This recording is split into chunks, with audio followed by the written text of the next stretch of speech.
Assalamualaikum warahmatullahi wabarakatuh. Alhamdulillah,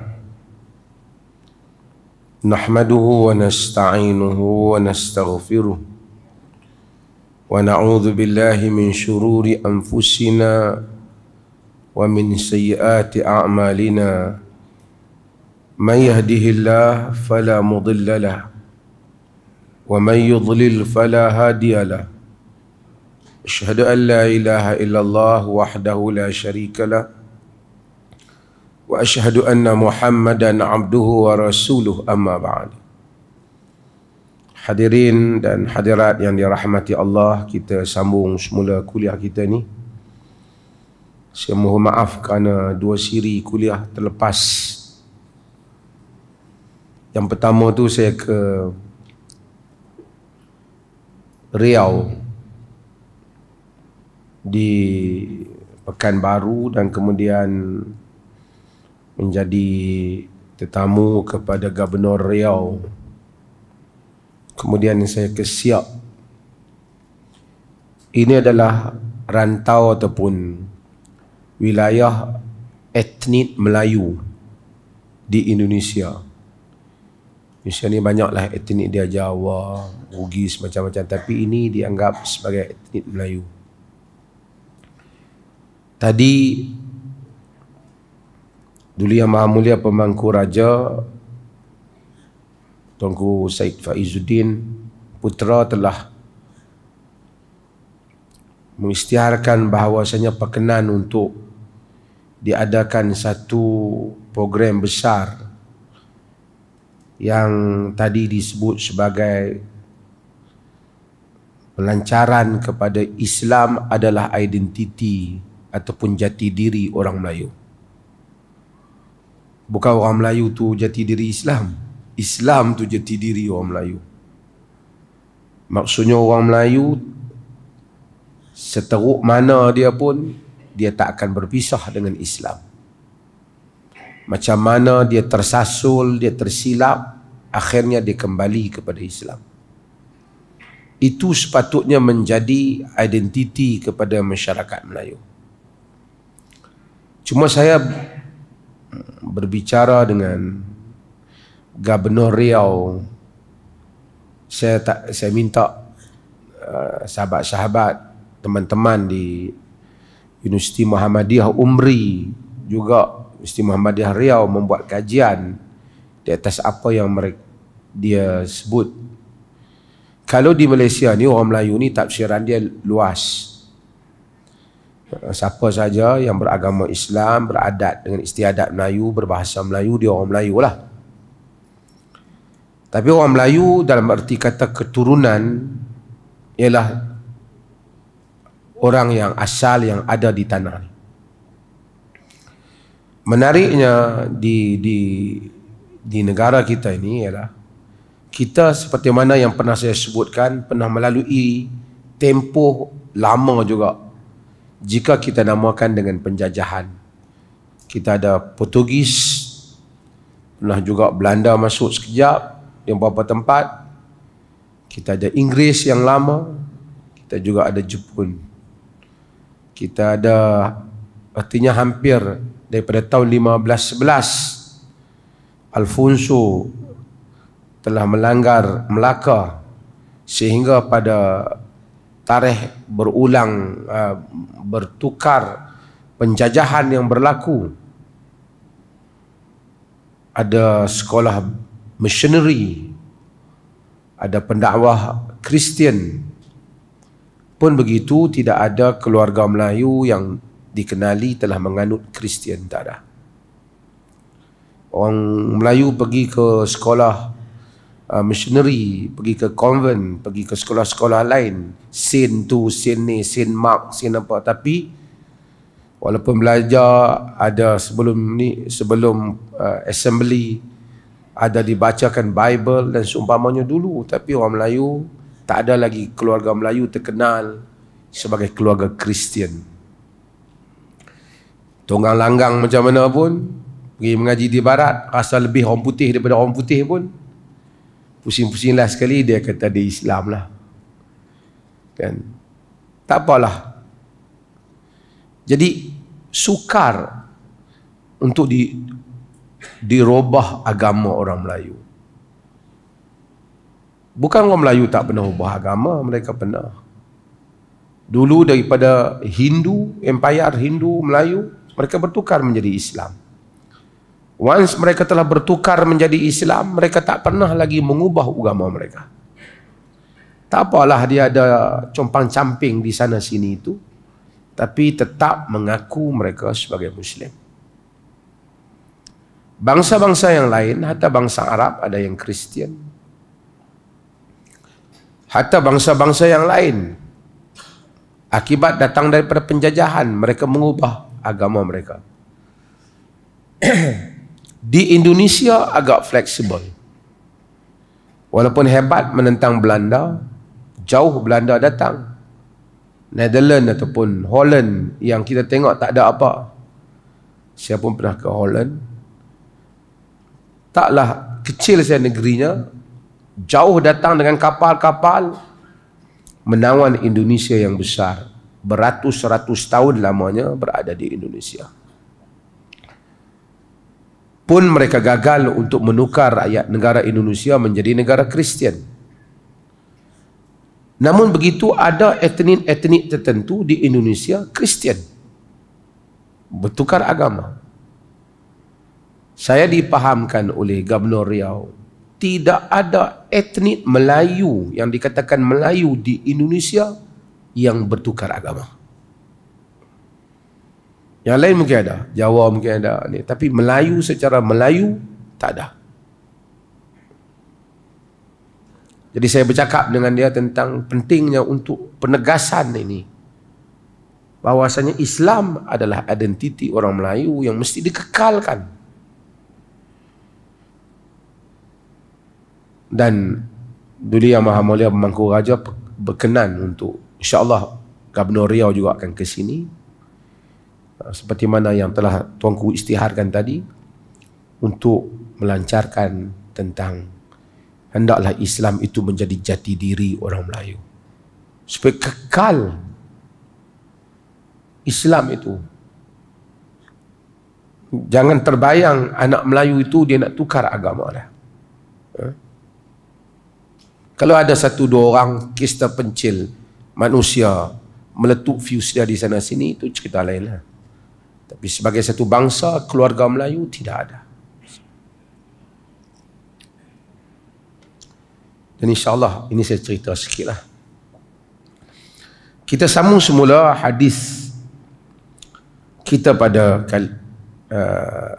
kali ini, iaitu sambungan yang lepas. Kita masih lagi bagi siapa yang mengikuti dalam Kitabus Salat. Kitabus Salat. Hadis yang berikutnya ialah hadis wa an Abi Hurairah radhiyallahu an qala qala Rasulullah sallallahu alaihi wasallam idza tashahhada ahadukum falyasta'idz billahi min arba'in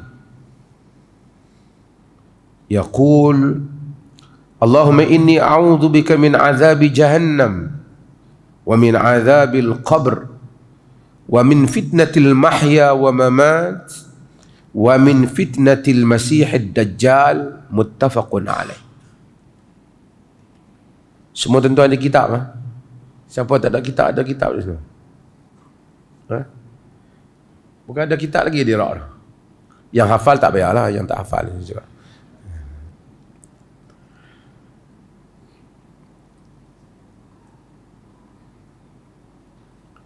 Daripada Abu Hurairah radhiyallahu an. Abu Hurairah radhiyallahu anhu meriwayatkan bahawasanya Syekh kita yang ambil kitab ni tolong bagi ke kawan-kawan yang ramai yang belakang yang tak ada kitab.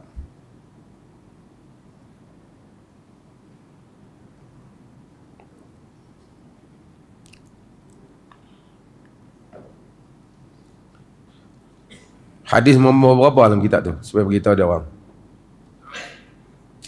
Muka surat apa?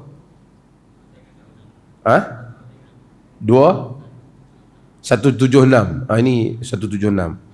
Saya punya ni teks Arab yang lain muka surat.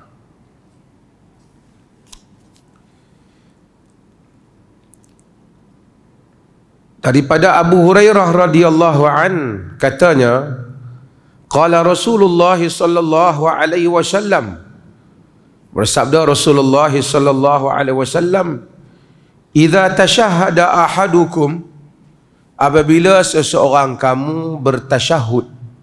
Tasyahud, orang Melayu kata tahiyat. Tasyahud, apabila seorang kamu bertasyahud, termasuklah dalam makna ini dia bukan saja sehingga asyhadu an la ilaha illallah wa asyhadu anna muhammadar rasulullah atau wa asyhadu anna muhammadan abduhu wa rasuluh, dia termasuk juga dia berselawat kepada Nabi berdasarkan riwayat-riwayat yang lain. Sebahagian kata tak termasuk, tapi majoriti kata termasuk dengan selawat kepada Nabi sallallahu alaihi wasallam. Apabila dia dah selesai kepada tasyahud, falyasta'iz billah, maka dia mintalah perlindungan dengan Allah min daripada 4 perkara. Falyasta'iz billah, perkataan falyasta'iz billah, minta perlindungan dengan Allah ni, majoriti para ulama kata sunnah, yakni sunat. Setiap kali tasyahud baca doa ni. Tetapi di kalangan para ulama ada juga yang menyatakan falyasta'iz billah ni di atas sirah suruhan amr daripada Nabi sallallahu alaihi wasallam ni wajib. Ada di kalangan ulama kata doa ni wajib. Kalau kita dengar kata orang kata wajib baca doa ni, ia bukan sesuatu yang pelik, kerana ada yang menyatakan wajib. Antaranya Tawus bin Kaisan, dia antara orang yang berpendapat wajib. Bahkan apabila anak dia memberitahu dia bahawasanya anak dia salat tak membaca doa ni selepas tasyahud, dia suruh anak dia ulang semula salat. Tawus bin Kaisan, tabi'i, anak murid sahabat yang besar.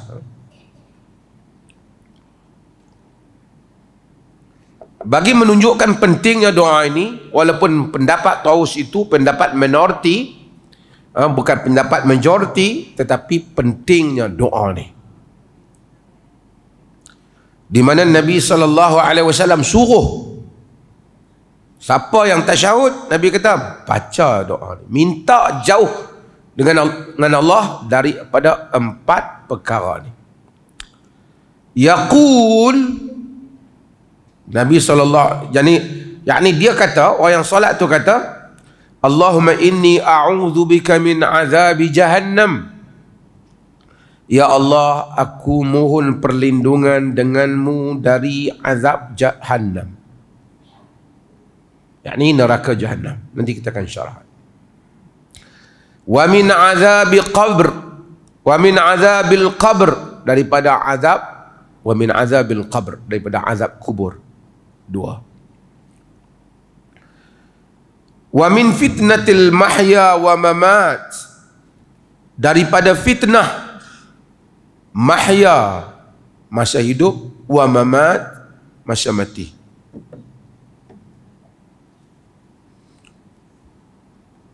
Keempat, wa min fitnatil al-masih ad-dajjal, dan daripada fitnah, wa min fitnatil masih ad-dajjal, daripada fitnah al-masih ad-dajjal. Doa ini sangat dituntut untuk kita baca, iaitu minta perlindungan, isti'adzah, minta lindung dengan Allah daripada 4 perkara. Daripada jahannam, jahannam adalah neraka. Salah satu daripada nama-nama neraka. Neraka ada jahim, ada ladha, ada saqar, ada banyak nama-nama yang disebut di dalam Al-Quran. Hawiyah. Ulama-ulama membahaskan apakah semua ni pecahan pada nama jahannam ataupun mereka adalah tingkatan-tingkatan. Tentu neraka tidak sama antara satu hamba dengan hamba, dengan kadar seperti mana syurga juga tidak sama nikmatnya, azab neraka juga tidak sama antara satu orang dengan satu orang. Apabila seorang salat, maka dia minta Allah Subhanahu wa taala memelihara dia daripada pertama azab neraka Jahannam. Kerana dalam hidup ni, macam selalu kita bagi tahu, apa pun pandai kita bercakap, berbahas, menzahirkan soleh, agama dan seumpamanya, kalau tidak berakhir di syurga, dia akan berakhir di neraka. Sesiapa yang kesolehannya, kebaikannya, amalannya berakhir di syurga, faqad faz, maka dia berjaya. Faman zuhziha 'anil nar wa udkhilal jannah faqad faz. Siapa yang dikeluarkan dari neraka, dipelihara, tak dimasukkan ke neraka dan dimasukkan ke dalam syurga, faqad faz, dia berjaya. Macam mana pun kita hebat, macam mana pun, tapi kalau penghujung kita neraka, kita gagal. Walaupun KPI kita hebat, pencapaian kita hebat, nama kita diletakkan, ditabalkan di sana dan di sini, diukir, disebut oleh pujangga dan penyair, disebut oleh manusia, tapi kalau penghujungnya neraka, gagal. Walaupun nama kita tak disebut oleh sesiapa pun andainya, tapi kalau penghujung kita syurga, berjaya. Dan untuk masuk syurga dan melepaskan diri daripada neraka, Allah Maha Adil dalam ruang itu. Tak ada kot dia ni kerana dia ustaz, peluang dia lebih sikit. Tak ada. Dia mufti, peluang dia lebih sikit. Tak ada. Setiap orang berdiri sama di sisi Allah. Ada orang mungkin masuk neraka, masuk syurga disebabkan kerana amalan-amalan tertentu, menyampaikan dakwah, mengajar. Ada orang mungkin masuk syurga disebabkan bersedekah. Ada yang masuk syurga disebabkan kerana perkataan yang baik, disebabkan ibu bapa dia, disebabkan ujian yang Allah bagi pada dia, disebabkan menolong orang dengan tangan dia, disebabkan keikhlasan dia, macam-macam. Allah Maha Adil, supaya tak ada orang kata satu ruang saja. Yang masuk neraka juga banyak sebab. Bukan saja berzina, minum arak, ada kerana maki hamun orang, menginayai orang, syirik, perkara yang paling besar. Banyak hal. Kita, apabila kita minta jauh daripada neraka, bermaksud kita minta semua amalan-amalan yang membawa pada neraka dijauhkan kita daripadanya.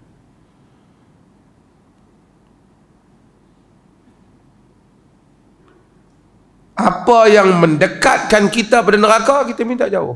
Itu maksud a'udzubika minan nar. Allahumma inni a'udzubika minan nar. Allahumma inni a'udzubika min azabi jahannam. Ya Allah, aku minta lindung denganmu daripada azab neraka jahannam. Cumanya sebelum nak sampai jahannam, ada lagi satu stage yang kita akan lalui, iaitu azab kubur. Wa a'udzubika min azabil qabr. Minta jauh dengan Allah Ta'ala daripada azab kubur. Doa ni sebelum tu, doa ni kita baca sebelum kita bagi salam. Doa ni kita baca sebelum kita beri salam. Sebab itu disebut dalam riwayat Muslim tu. Riwayat Muslim mungkin ada juga, tuan-tuan. Iza faragha ahadukum min at-tashahhudil akhir. Apabila seorang kamu selesai daripada tasyahud yang akhir, selesai dia baca. Sebelum dia, artinya sebelum dia beri salam. Balik kepada azab kubur. Bukan semua orang ada kubur. Betul tak? Bukan semua orang ada kubur. Tu yang mati depa bakar.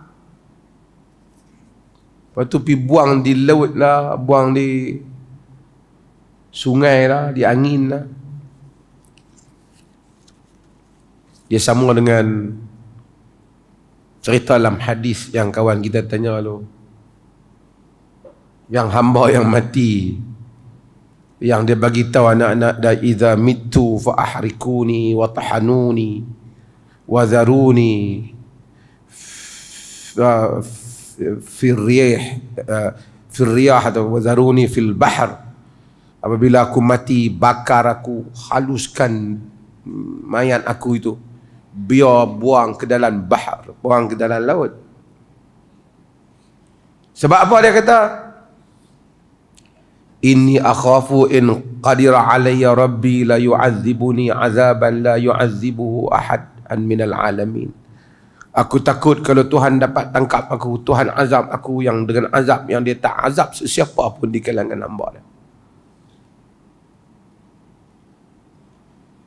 Allah himpun, fajama'ahu Allah. Allah himpun dia. Cuma Allah maafkan dia disebabkan kerana dia tak ada siapa ajak dia.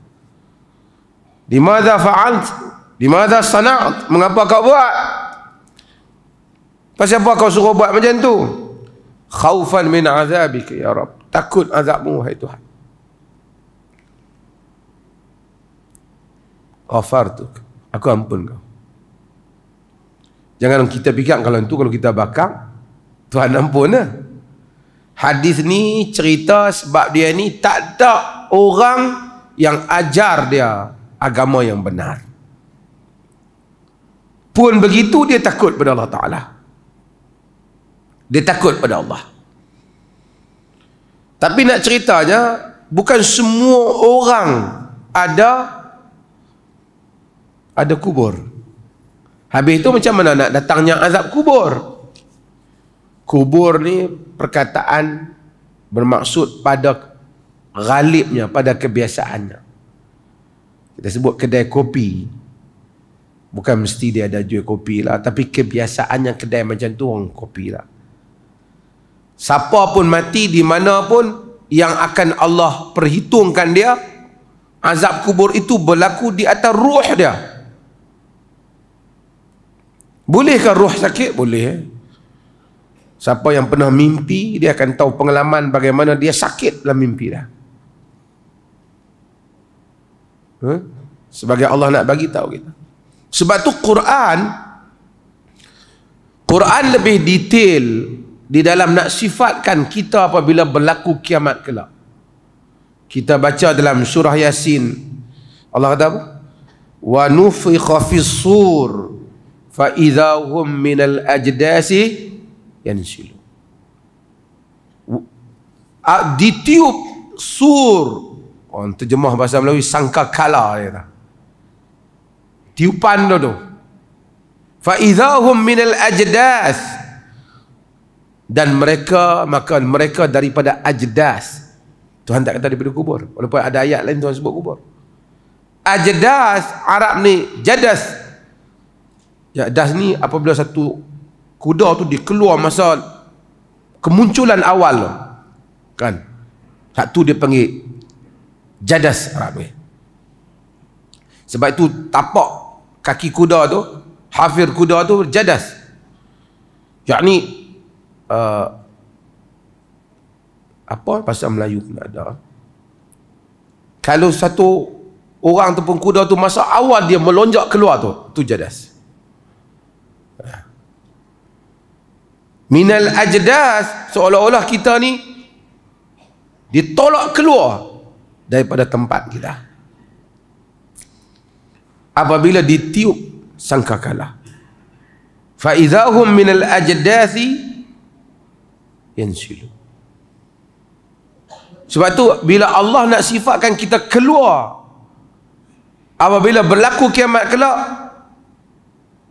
seolah-olah keluar mengejut, ditolak keluar, macam tu.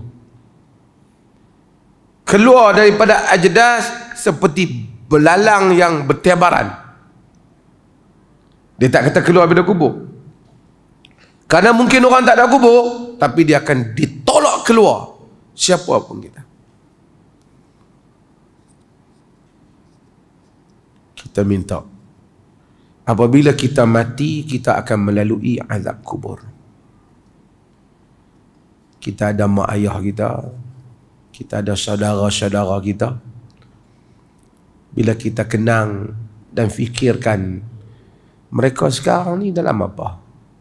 Dalam azab ke dalam bahagia? Kita akan susah hati. Tapi oleh kerana kita ni masih hidup lagi, seperti mana kita minta kita dipelihara daripada azab kubur tu, patutlah juga kita minta supaya orang-orang yang kita sayang jangan kena azab kubur. Kita mungkin tidur di rumah kita dengan bantal yang empuk. Ibu ataupun bapa kita, saudara mara kita, mungkin menghadapi azab kubur. Di atas apa yang mereka lakukan di dunia. Tak ada jalan untuk kita boleh tolong mereka. Melainkan kita minta supaya Allah pelihara mereka daripada azab kubur juga. Itu tanda kesian kita kat mereka. Setakat kita pi ambil ziarah kubur, tuang ayam kat atas, dia tak jadi. Orang pi ziarah kubur, tuang ayam kat atas. Untuk apa? Kalau bubuh ekon pun tak kira. Dia bukan duduk di alam ni. Dia duduk di alam barzakh, alam kubur. Maka kita minta Allah lindung kita yang masih hidup ni. Hari ni mungkin kita rasa ringan, minta lindung daripada azab kubur. Ustaz nak mengajak kata, ustaz tu pun mungkin rasa ringan. Tapi bila kita masuk ke dalam kubur, benar-benar kita tahu apa makna yang kita minta semasa salat.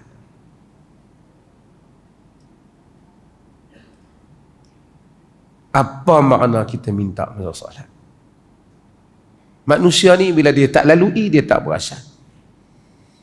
Orang yang kita yang boleh berjalan ni, dalam hidup kita boleh berjalan, tiba-tiba kita tak boleh bangun. Orang ni, saya cerita, sahabat saya ada sembang ni, bila lama dia tak boleh bangun, dia tak tahu nak bangun. Nak kena pergi fisio pula dia. Belajar balik bangun. Masa tu kita akan tahu nikmatnya boleh berjalan. Orang yang tangan dia dulu boleh pegang, tiba-tiba tak boleh pegang, masa tu dia tahu besarnya nikmat. Boleh bergerak jari-jari ni. Walaupun tangan bergerak, jari tak ada nak bergerak. Nak pegang tak boleh. Besar ya.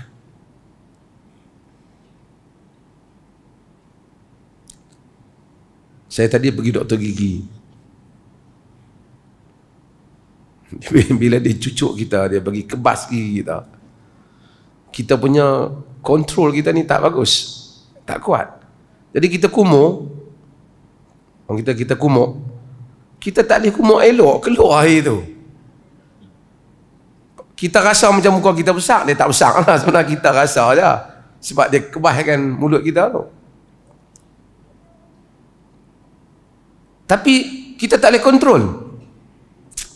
Sekecil itu kontrol mulut. Kita perlukan pertolongan Allah Jalla wa'ala. Gerak jari, mata. Bila tak ada, kita tahu. Hari ini kita mungkin anggap ringan. Allahumma inni a'udzubika min azabin jahannam wa min azabin nar. Wa min azabil qabr, daripada azab kubur. Tapi apabila pada hari jenazah kita diusung ke kubur, ketika itu semua doa ini kita perlukan. Mungkin kalau kita semayang sehari berapa kali, berapa puluh kali kita salat, ke situlah. Kalaulah dalam sepanjang hidup kita sekali kita sebut Allahumma inni a'udzubika min azabil qabr, dalam 1000 kali yang kita sebut, Satu kali yang kita sebut itu mustajab. Memadai. Kita masuk ke kubur, kita tak dikenakan azab kubur. Besar. Besar. Wa a'udzu bika min fitnatil mahya wa mamat, dan minta lindung dengan engkau daripada dalam riwayat ni wa min fitnatil mahya wa mamat, dan fitnah mahya semasa kita masih hidup. Fitnah masa hidup ni, masa kita hidup ni, fitnah ni bukan maksud orang tuduh. Fitnah ni maksud berlaku sesuatu yang menggugat agama kita, menggugat akidah kita. Tuan-tuan, kadang-kadang kita Quran is guru kita, maha guru kita yang terbesar dalam hidup ni. Bila kita baca Quran, kita kena tahu Allah tidak menceritakan sesuatu hal dalam Quran melainkan ia mustahak untuk hidup kita. Tuan-tuan tengok Nabi Ibrahim alaihissalam. Nabi Ibrahim alaihissalam, setelah Allah cerita wa laqad istafainahu fid dunya wa innahu fil akhirati laminas salihin idh qala lahu rabbuhu aslim qala aslamtu li rabbil alamin. Allah cerita apa? Wa wassa biha Ibrahim banihi wa Ya'qub ya baniya inna Allah astafa lakumuddin fala tamutunna illa wa antum muslimun. Nabi Ibrahim ni nabi Rasul kekasih Allah, melihat mukjizat, melihat kebesaran Allah.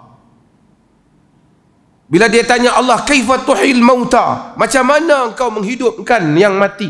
Allah tunjuk supaya Ibrahim potong burung, letak atas bukit, gunung, dan kemudian Allah panggil. Dia nampak keturunan dia, tahu Ismail, Ishak, semua anak-anak Nabi. Tapi wa wassa biha Ibrahim banihi wa Ya'qub, telah pesan dengan iman ni Ibrahim, Ya'qub pesan pada anak-anak cucu dia. Ya baniya innallaha astafa lakumuddin fala tamutunna illa wa antum muslimun. Wahai anak cucuku, anak keturunan aku, anak-anak aku, Allah Ta'ala telah pilih untuk kamu agama. Jangan kamu mati melainkan kamu dalam keadaan menyerah diri kepada Allah. Allah sambung lagi. Am kuntum syuhada idh hadara Ya'qub al-maut idh qala li banihi ma ta'budu min ba'di qalu na'budu ilahaka wa ilaha abaika Ibrahim wa Ismail wa Ishaq ilahan wahida. Adakah kamu hadir ketika Ya'qub itu hampir kepada maut? Ketika dia berkata kepada anak keturunan dia, kamu nak sembah apa bila aku tak ada nanti? Mereka menyatakan kami akan sembah Tuhanmu, Tuhan bapa-bapakmu Ibrahim, Ismail dan Ishak, Tuhan yang satu. Kita fikir-fikir, susah sangat ke buat sembah Tuhan yang satu ni? Sampai Nabi-Nabi pun nak kena pesan ke anak-anak dia. Takkan anak-anak Nabi tak tahu basic tauhid ni? Tak. Sangat mustahak. Kerana syirik boleh berlaku dengan mudah. Tuan-tuan tengok. Yang pergi buat menari apa di kubur Tok Kenali tu. Tu semua pakai serban tu. Kalau kita kata, termasuk yang duk dakwa pergi ke kubur sekarang ni buat upacara kubur, kita ni jauh pada Allah, kita kena minta pada kubur yang dekat. Dulu ada juga orang buat khurafat atas kubur, tapi dia nak pergi tolong orang kubur tu. Tak apalah, ada bab-bab yang ada khilaf kadang-kadang. Ni dia minta orang kubur tolong dia. Ada Allah telah ajak ni solat tahajud dekat dengan Allah.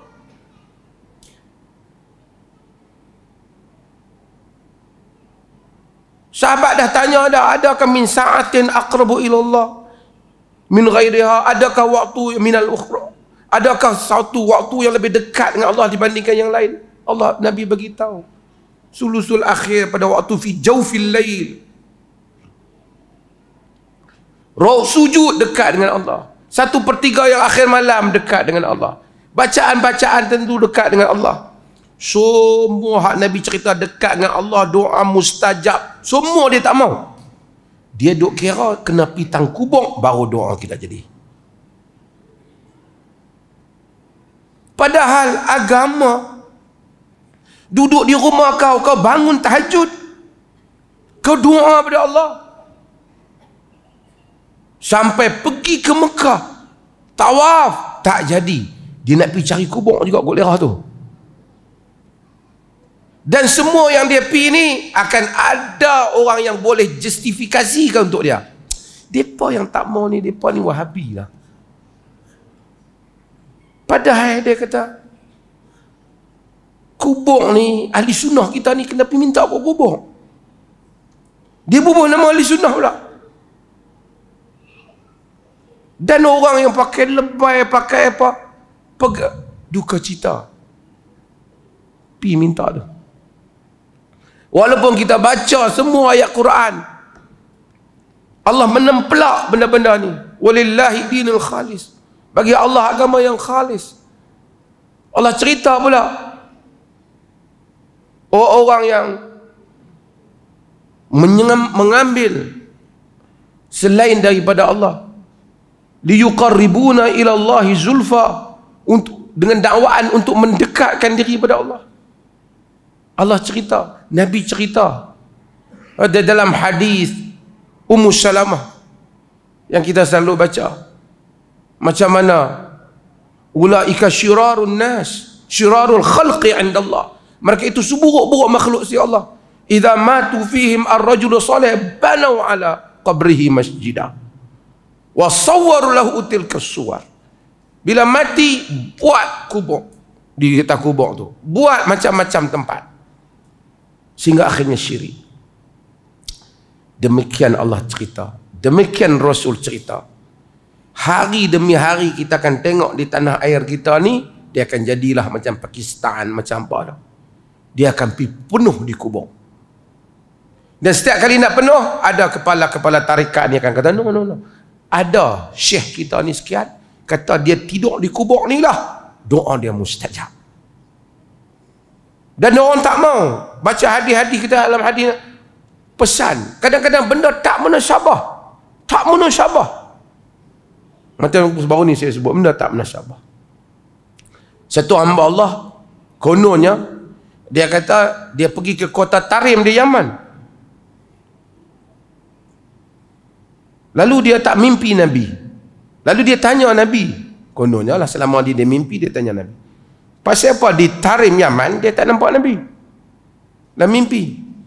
Nabi kata, di Tarim kau tengok satu orang, Fulan bin Fulan, habib tertentu ni, yang itulah muka Nabi.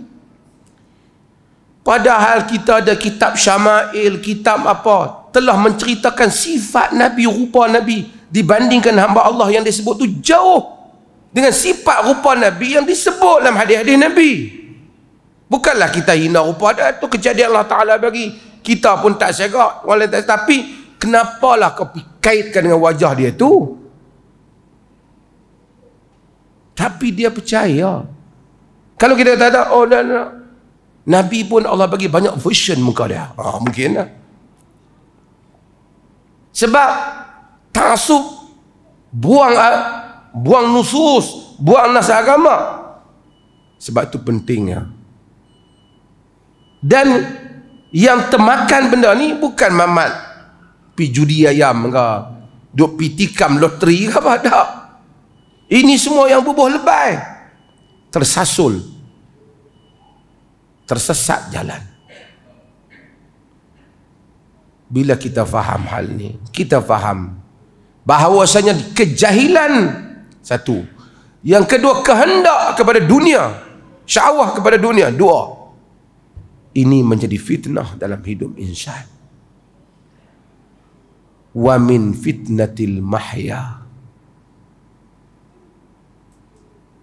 yang ni kita minta ni, minta Allah jauh fitnah, sehingga agama jadi keliru. Tak tahu, saya tak mahu ikut apa dah, semua penin. Laki dia ikut apa pun tak buat. Memang itu tabiat kehidupan akhir zaman. Fa innahu man ya'ish minkum ba'di fasayara ikhtilafan katsira. Sesiapa yang hidup di kalangan kamu pas aku ini akan melihat perselisihan yang banyak.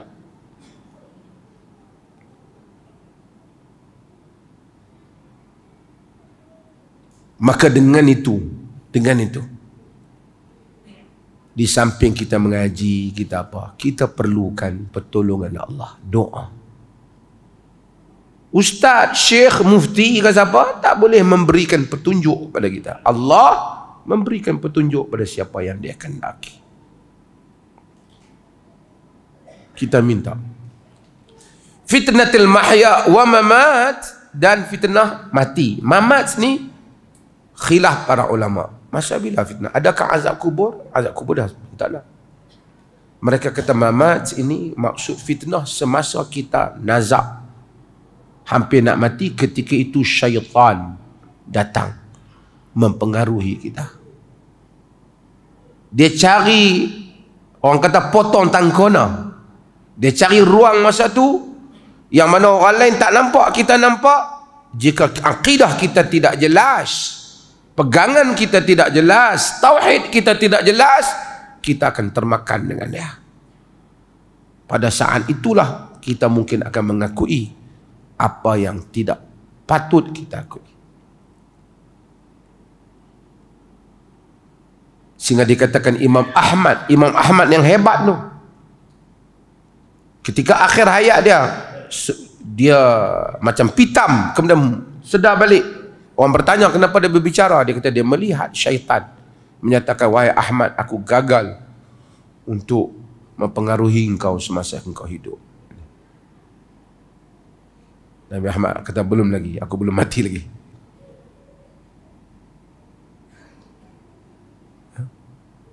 Semua kita syaitan hadir. Ketika itu orang lain semua tak ada, kita yang nampak. Di dalam kekeliruan itu kita minta ketika itu pun, min wa a'udzubika min fitnatil mahya wa mamat, wa a'udzubika min fitnati masihid dajjal, dan minta Allah Ta'ala pelihara daripada fitnah al-masih dajjal, iaitu dajjal. Fitnah dajjal lah fitnah yang paling dahsyat. Nabi kata, ma baina khalqil adam ila an taqumu sa'ah fitnatun asyaddu min fitnatid dajjal. Tak ada fitnah daripada Adam diciptakan sehingga berlakunya kiamat, fitnah yang lebih dahsyat daripada fitnah dajjal. Dajjal bila datang keliru. Dajjal ni buta mata sebelah kanan. Innahu a'war. Nabi bagi tahu, Nabi ni pesan 1400 tahun dulu pesan dah. Innahu a'war wa inna rabbakum laisa bi'a'war. Tuhan Dajjal tu buta mata sebelah. Kamu kena tahu Tuhan kamu bukan buta mata sebelah. Maksud apa? Maksud ramai terpengaruh. Betul juga dia Tuhan tu. Hujan dia boleh bagi turun, rezeki dia boleh bagi tambah, tanah dia bagi subur. Terpengaruh orang. Hak sebagian mungkin akan kata ini karamah wali Dajjal, wali kutub ke apa. Sebab tu sebelum Dajjal datang pun, hak Dajjal kecil ni pun manusia terpengaruh dah. Mirza Ghulam Ahmad, mari, berapa ramai ajaran Qadiani sampai hari ni. Bayangkan ayah Pin yang baca surah Abad terbalik tu, dia tak boleh baca ayah Pin ni. Dia mengaku Tuhan, dia buat teko. Apa ramai, artis ramai orang ikut dia. Dia pergi ke kuil agama tertentu, mereka basuh kaki dia dengan air susu, mereka minum air tu. Padahal ayah Hafin tu kalau tengok, nak kata handsome, kadang-kadang tak termasuk dalam kategori handsome lah. Pun ada orang terpengaruh. Macam mana kalau Dajjal betul datang? Dengan segala agenda dia. Musailamatul Kadzdzab yang mengaku jadi rasul. Nabi dah ada lagi. Ada orang ikut. Sebab itu bila mari sikit satu orang mahabak buat pegang macam ni, pakai sini, pakai jadi lebih sikit ke, memanglah akan ada orang ikut. Orang kata Masya Allah, Masya Allah, Masya Allah. Kita bacalah dalil macam mana pun, kita bukan. Ni dia makam lain lah ni. Ni wali-wali ni, cerita wali-wali. Seolah wali-wali ni dia tak mai melalui kitab dan sunnah ni. Dia ada bab yang lain. Dan ini adalah sesuatu yang kita minta Allah pelihara kita. Terus azan masuk waktu. Siapa ada soalan yang tak?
Sebelum kita tamat hari ini, dan saya nak sebut 2-3 perkara, iaitu hadis ni menjadi sunnah untuk kita. Mudah-mudahan kita sentiasa mengamalkan, memohon daripada Allah Ta'ala daripada 4 perkara yang Nabi SAW sebutkan tadi.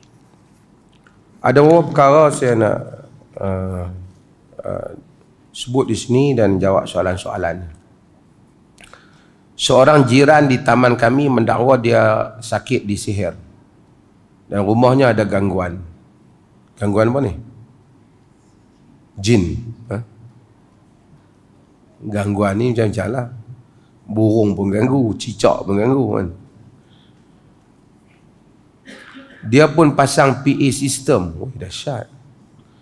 Macam rumah burung Walid, dan mainkan MP3 surah Baqarah, surah Rahman, zikir Allah, la ilaha illallah, nasyid Nur Muhammad. din salam dan sebagainya. Dari pukul 6 hingga pukul 10 pagi esok, 6 petang dan 10 pagi besok. Tiap hari sudah 6 bulan dah. Bila sunyi tengah malam memang rancak dan terganggu kami. Nak tegur nanti dia tuduh kami yang sihir dia pula. Kalut. Kebetul ni. Dan dia kata kami yang setan pula. Benarkah tindakan beliau? Pertama, rumah yang ada gangguan syaitan, ada beberapa riwayat yang Nabi SAW sebut. Termasuk dia sendiri baca surah Al-Baqarah. Boleh juga dia membaca ayatul kursi, juga dia membaca Al-Quran ayat yang lain, termasuk Qul a'udzu birabbil falaq, Qul a'udzu birabbin nas. Kalau dia nak pasang Al-Quran perlahan, supaya rumah dia saja dengar, tidak menjadi masalah, itu adalah rumah dia. Tapi kalau dia pasang sehingga ganggu jiran yang lain, walaupun ayat Quran, pada Nabi dia tak boleh lakukan, dilarang. Dalam hadis yang diriwayatkan oleh Abu Daud, Nabi SAW melarang orang yang membaca Al-Quran kuat di dalam masjid. Kullukum yunajina rabbahu wa la yarfa'u ba'dukum fawqa ba'd fil qira'ah. Ala al-ba'd fil qira'ah. Setiap kamu bermunajat kepada Tuhan, jangan satu pihak lebih kuat daripada pihak yang lain di dalam membaca Al-Quran. Kalaulah masjid tak boleh ganggu kerana orang lain nak ibadat, demikian tak dibenarkan ganggu jiran. Sebab tu kita diperleh, kita tak benarkan bacaan-bacaan yang lain. Masjid tak boleh, melainkan azan saja. Al-Imam Ibn Jauzi dalam kitabnya Talbisul Iblis, dia menyebut tentang antara belitan ataupun talbis ni dia terjemah belitan, tapi maksudnya antara tipu daya iblis. Dia sebut zaman dulu tak ada mikrofon, tak ada speaker lagi, sound system ni tak ada. Orang naik di atas menara baca kuat sebelum subuh, supaya nak bagi tahu kata waktu subuh nak masuk lah. Sebelum, bukan azan, dia baca dengan bacaan macam-macam. Al-Imam Ibn Jauzi, ini bukan Ibn Qayyim anak murid Ibn Taimiyah, ni Ibn Jauzi yang meninggal pada tahun 456 Hijrah. Al-Imam Ibn Jauzi menyatakan ini adalah termasuk dalam tipu daya iblis. Kerana ganggu orang. Nabi tak bagi ganggu jiran. Yang ganggu jiran tu dia jadi syaitan. Dia nak halau syaitan, dia jadi syaitan. Sebab itu maka dalam kes ini, kalau dia nak baca, letakkan ayat Quran di rumah dia, dia boleh letaklah rumah dia. Yang nak pergi kuat sampai satu kampung buat apa? Yang menarik dia kata apa? Dia, masalahnya dia pun tak tidur situ. Malam dia lari ke rumah mak mentua dia, esok pun datang. Jadi bukan saja jin lari, setan lari, dengan dia sendiri lari. Dia tu tak tahu termasuk dalam apa. Dah, saya kalau siapa-siapa yang kaitan ni, saya minta maaf lah, saya tak tahu kawan dia yang tulis ni. Betul ke tak cerita ni, saya tak tahu. Tapi apapun yang pentingnya, dia tak boleh lakukan hal ni. Jiran kalau terganggu, boleh minta pihak berkuasa untuk pergi tutup bunyian tu dan tutup. Dan tidak termasuk, tak boleh dia kata kerana tak suka ayat Quran. Tak. Orang ada urusan, ada masa orang dengar Quran. Kita duduk tengah tidur, orang main baca Quran, telinga kita boleh. Lepas tu kita jangan aku nak lena. Oh, hang tak suka Quran no. Manusia ada keadaan-keadaan dia. Dan ini tak boleh lakukan.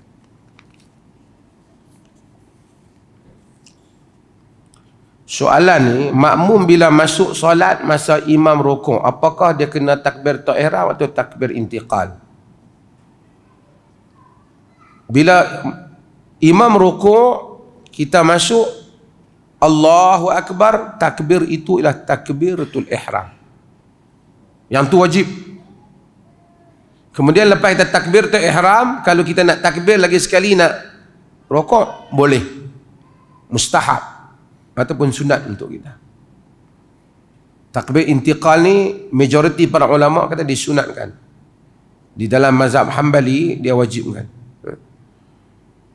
Tapi takbir tu ihram wajib dengan ijma'. Maka ketika itu dia takbir tu ihram, kemudian dia rokok, bukan dia takbir intiqal.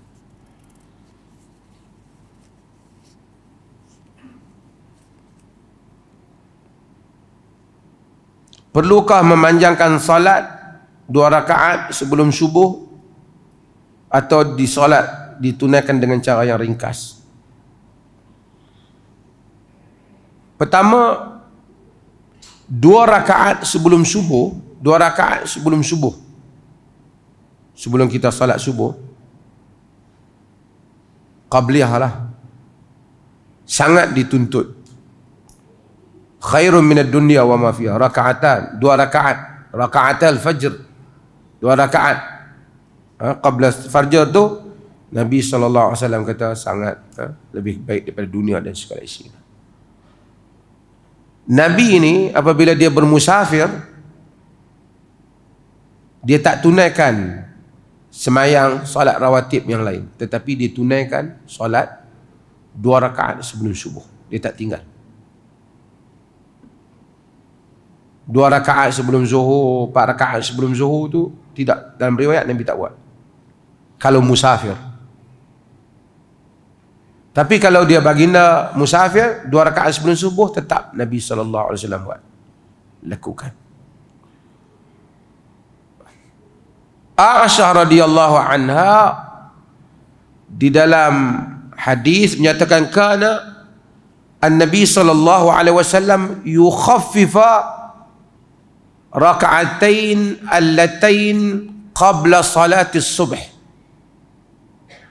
Adalah Nabi itu meringankan 2 rakaat yang ditunaikan sebelum subuh, hatta inni la aqul, sehingga aku kata hal qara'a bi ummil kitab, sehingga aku kata Nabi ini dan baca Fatihah ke?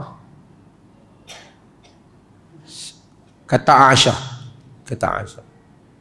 Tapi ada riwayat Abu Hurairah yang menunjukkan Nabi SAW baca rakaat pertama baca Quliyah, rakaat kedua membaca Qul Huwallah. Bahkan ada riwayat yang lain, yakni bagi sembahyang 2 rakaat sebelum subuh, ada riwayat yang lain Nabi baca Qulu amanna billah wa ma unzila alaina wa ma unzila ala Ibrahim wa Ismail wa Ishaq wa Yaqub wal asbar wa ma utiya Musa wa Isa wa ma utiya an-nabiy min rabbihim la nufarriqu baina ahadin minhum wa nahnu lahu muslimun. Nabi baca ayat ni pada rakaat yang pertama, dan yang pada rakaat yang kedua Nabi SAW baca qul ya ahlul kitab ta'alu ila kalimatin sawa bainana wa bainakum alla na'budu illa Allah. Nabi baca yang tu. Ada riwayat. Tapi apapun, 2 rakaat sebelum subuh ni ada solat yang penting. Kalau berdasar soalan yang dia tanya tadi, adakah Nabi meringkaskan, memanjangkan? Baginda meringkaskan solat tu. Kalau satu orang solat, dia ringkaskan sebelum subuh tu, adalah merupakan sunnah juga, seperti yang disebut oleh Aisyah radhiyallahu anha. Kalau ada masa yang cukup, dia bacalah Quliyah. Rakaat yang kedua dia baca Qul Huwallah. Dah tanya soalan ni. Kita ada ulama-ulama berbeza pendapat. Kerana dalam hadis Nabi selepas dia semayang 2 rakaat ni, biasanya kalau kita semayang, kalau kita semayang di rumah lah. Lepas kita tahajud, masuk waktu tahajud, barangkali kita dah masuk waktu kita semayang witir, penamat tahajud kita. Kemudian mungkin waktu subuh kita semayanglah 2 rakaat sebelum pergi masjid. Jadi kita semayang, melainkan kita kalau semayang dulu pergi masjid tak sempat, masjid jauh. Tapi kalau masjid sempat, kita semayang 2 rakaat sunat. Semayang sunat ni elok dibuat di rumah kita. Kalau kita salat 2 rakaat tu, Nabi dalam riwayat, Nabi kan rumah Nabi dekat dengan masjid. Selepas baginda solat 2 rakaat sebelum subuh tu, sunat tu, Nabi ni baring di atas lambung kanannya. Para ulama khilaf, adakah Nabi baring tu termasuk dalam sunnah yang dapat pahala kita buat, ataupun Nabi baring tu sekadar nak rehat je lah, kerana Nabi panjang dalam ibadat malam. Bagi sebahagian ulama kata tak dituntut, itu kerana jibiliyah, Nabi rehat. Orang yang ni dia rehat lah. Sebahagian mereka kata kerana Nabi, riwayat banyak menunjukkan Nabi lepas sembahyang baring atas lambung kanan. Maka siapa yang ada ruang, sebab tu tuan-tuan pergi tengok negeri Arab tu, kata orang Arab ni pelik betul ya. Tuan-tuan pergi Mekah, Madinah kan, lepas sembahyang tu ada yang baring. Apa ini baring ni? Dia pun tak kisah, dia pun ambil sunnah tu lah. Cuma kita kalau dah orang ramai tak pergi baring, kacau tempat orang pula. Orang usung kita buat keluar lah. Tengok tempat lah kan.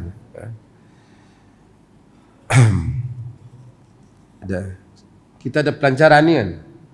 Saya nak sebut satu hal. Bila saya tengok ni gawai Jaib ni, kita di negeri Perlis ni memang menjadi polisi kita untuk memudahkan perkahwinan. Kita mudahkan perkahwinan. Negeri Perlis ni, orang kata kadang-kadang orang ni dia nak buat komen. Mufti duk bincang banyak benda, pilah hapuskanlah kelab-kelab malam tu.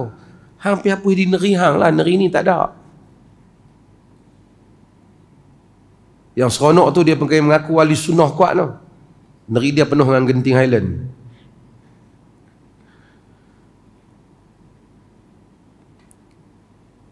Kami tak ada.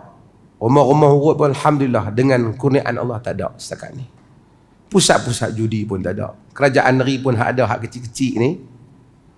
Aduh tikam tutup apa pun dah nak tak sambung dah lesen dia. Alhamdulillah. Bifadlillah, dengan kurniaan Allah. Kita cuba buat yang terbaik di negeri ini. Negeri ini dekat dengan sempadan Thailand.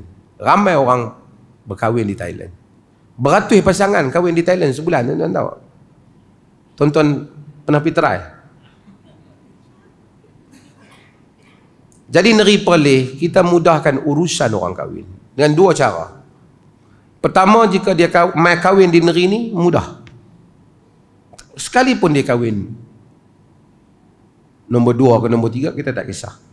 Yang penting syarat sah itu cukup dan dokumen yang diperlukan itu memadai. Ada. Syarat tu ada, kita kahwin. Dengan kita ambil kira semua, soal kod tipu isteri ke apa. Satu orang ada latar yang cukup, gaji yang cukup, dia bagi, dia kahwin. Tapi kalau tanya hang kerja apa? Kerja tak ada, baru nak minta kerja. Tapi sebelum nak minta kerja, nak kahwin 2 dulu. Yang tu kita tanyalah dia, mangkak ni nak kahwin pasal apa kan? Tapi kalau dia ada gaji, orang meniaga, orang apa, pasal apa kita tak bagi dia menikah?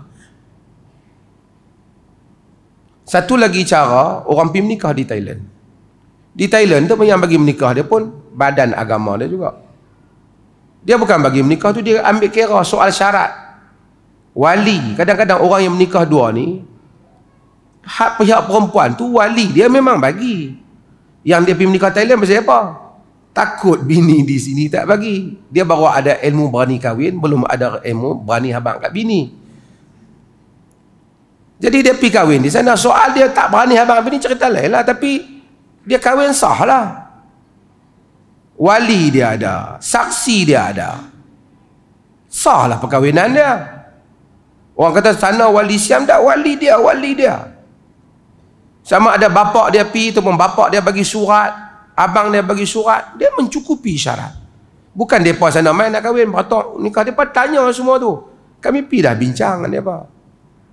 Bila syarat di sisi mereka tak sah, ada pula cop daripada konsul dan seumpama cop konsul Malaysia di sana, dia bawa mereka ke Perlis ni, kita melalui proses, kita cek, kita kalau cukup syarat, ternyata dia kahwin, juga kita iktiraf dengan syarat-syarat tertentu. Itu kena rujuk ke Ustaz Fid. Jadi kita memang mudah perkahwinan.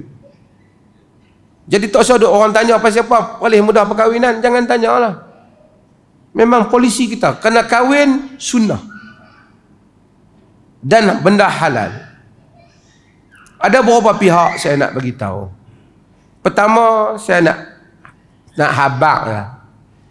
Jakim ke mana-mana pihak lain, dia tak usah susah hati lah perlih mudah kahwin. Dia jangan fikir apa siapa perlih duk mudah kahwin sangat ni. Kahwinkan benda halal. Patut dia support, bukan dia susah hati. Dia patut susah hati kelab malam di Kuala Lumpur yang banyak. Yang tu kita tak dengar lagi dia buat kenyataan terang-terang. Dia patut susah hati rumah hurut di sana, pusat judi di sana. Yang tu dia patut susah hati. Kenapa dia susah hati perlih mudah kahwin? Ini bukan tempat susah hati. Dia patut susah hati benda-benda ni. Tak boleh nak kira di KL tu. Pejabat dia pun dekat tu. Yang tu dia perlu susah hati. Saya bukan kata semua lah. Saya kata yang terbabit lah. Yang duk risau pasal apa perlih ni bagi mudah dengan orang kahwin ni. Kan? Patutnya dia kena tanya yang sebaliknya. Jadi dunia jadi terbalik. Pihak beragama risau orang kahwin. Patut pihak beragama risau orang pindah gelap. Kan? Demikian juga ni kalau ada sini. Kalau tak ada pun dia dengar. SPRM pun sama. Saya tak kata tapi saya nak habaq. Saya bukan kata kat dia apa, saya habaq. Dua-dua pihak ni saya habaq. Tak usah duk heran pasal apa perlih mudah kahwin. Tak payah nak buat siasatan. Pasal apa mudah kahwin ni ada unsur rasuah ke apa. Memang orang nak kahwin. Orang yang hilang memang. Pegawai bos hang pun kalau ada peluang kahwin. Pasal apa yang dia duk buat susah hati? Kok bila orang kahwin ramai ada rasuah. Rasuah berlambak tu. Kuala Lumpur ni pergi tengok. Ni kahwin ni memang polisi kita nak bagi mudah kahwin. Tak usah duk buat pening kepala. Mai tanya saya pasal apa mudah kahwin. Kita bagi polisi orang nak kahwin. So ini saya nak habaq lah dalam majlis ni. Bukanlah saya kata JAKIM halang kahwin. Bukan JAKIM tu secara rasmi. Ada setengah orang, ada pegawai pada duk buat heran. Kenapa perlih mudah sangat ni? Jadi kita pun kena habaq lah dia. SPRM pun sama, dia pun duk heran pasal apa ada unsur rasuah ke tak rasuah mudah kahwin. Tak ada. Ini keputusan polisi dalam mesyuarat rasmi Majlis Agama Islam memutuskan untuk dimudahkan kahwin. Habis cerita. Tak ada kot pegawai ni kenapa dia mudah kahwin. Kenapa ada orang yang bila dia uruskan kahwin dia dapat duit. Biasalah. Tolong pergi beli tiket bas pun ambil duit. Orang perlih tolong urus kontu mai, tolong cari hotel, tolong pergi ke pejabat agama, tolong buat. Mesti tak ada orang buat percuma. Tentulah orang charge. Orang yang nak kahwin dua tu, dia kalau tak ada duit dia tak kahwin dua. Kan? So saya pun suka orang perlih dapat pendapatan, mereka kena tolong bantu. Takkan siapa nak tolong saja. Orang tolong mestilah kawan tu nak kena pergi jabat, setengah kerja dia pergi ni. Nak kena isi borang. Tuan-tuan nak pergi seberang ke Siam tu, isi borang tu berapa ringgit dia cah? RM2. Pen tu boleh tulis 500 borang. Pen 7 kupang. Dia cah RM5 dah kita malas tulis. Betul tak? Tentulah kita suruh orang tolong urus kita kahwin di perlih. Orang tu charge. Biasalah orang charge. Dan penting pegawai yang uruskan tu dia ambil dengan seperti jumlah yang telah ditulis. Dia ambil. Tak ada apa dia ambil. Selepas daripada tu dia tak ada kot bagi dia ni kahwin dulu, dia tak ada. Dia bukan ni projek, bukan projek. Ada orang dapat kahwin, ada orang tak dapat. Dia bukan satu projek, semua orang dapat kahwin. Lepas tu dia jumpa ustaz yang terima kasih ustaz bagi saya kahwin. Nak belanja ustaz makan ikan bakar, biar apilah kat dia. Kalau tak belanja ustaz tu makan ikan bakar pun dia boleh kahwin. SPRM PPK tu, had tu terlepas banyak-banyak tu. Tak ada fikir benda-benda ni. Tak padan. Dah. Kalau SPRM nak main kahwin, boleh. Tanya Mamat ni, dia boleh urus. Saya habaq je. Jadi tak payahlah duk timbul benda-benda macam tu. Ada apa-apa, mai tanya. Tak usah duk tanya depan-depan ni, mai tanya saya. Mudah-mudahan Allah rahmati kita semua. Kita malam ni satu lagi, mana Fadilatul Syekh Faiz, Ustaz Faiz Al-Hafiz lah. Okey. Kita tuan-tuan, saya ambil ruang ni lah, saya melawak ni. Tuan-tuan duduk atas kapek ni memanglah. Ada orang dia tanya, pasal apa nak tukar kapek Masjid Alwi? Masjid ni lama, kapek ni lama dah. Tuan-tuan pun tengok kasar lah kapek ni. Ada orang main tanya lama, pasal apa nak tukar, kenapa? Bukan berapa, kos dia tukar berapa? Nak derma apa? Saya ingat nak derma RM10. Soalan macam RM30,000 Tak apalah tanya tu, saya pun tak marah nak tanya tu. Tapi panjang soalan, tengok dia ni silat-silat habis ya. Kapek ni dia saja derma cara ni. Nak derma kat tu lah, nak bagi RM10. Oh, panjang soalan tu. Jadi saya bagi tahu terus pada malam ni, senang. Kapek ni bukan kita nak pergi buang, tapi kita Masjid Alwi selalu ada program besar. Kapek ni pun dah lama juga. Saya tak mau cerita lah pasal kapek ni, cerita lama. Pasal apa kapek ni dulu tak elok. Ni bukan kapek kita bubuh ni. Yang ni dia mai melalui prosedur dah. Saya tak mau panjang cerita tu. Kapek ni. Okey. Jadi kita fikir kita nak tukar kapek ni, bukan saja kapek ni kita nak tukar, kita juga nak bagi elok sikit dalam ruang masjid ni. Bagi environment yang elok. So kita kira fikir ramai, kita lebih kurang kita perlu 400,000. Kita belum lancar lagi. Alhamdulillah, saya baru letak dalam Facebook lebih kurang seminggu. Saya kira-kira tadi kita lebih kurang ada 150,000 dia. 150,000. Tapi kalau malam ni tuan-tuan bagi seorang 1,000,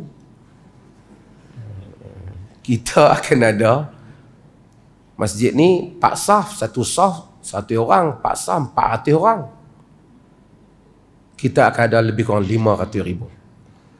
Tapi mungkin kita tak boleh bagi 4,000, tuan-tuan bagilah berapa banyak yang mampu, tapi tolong forward mesej kita ni pada kawan-kawan kita dengan target mudah-mudahan setiap kita dapat tolong collect 1,000 daripada kawan-kawan dia yang lain. So dengan itu malam ni saja insya-Allah, minggu depan kita tak payah collect dah. Boleh tuan-tuan? InsyaAllah ada. Kata insyaAllah. InsyaAllah. Azam. InsyaAllah.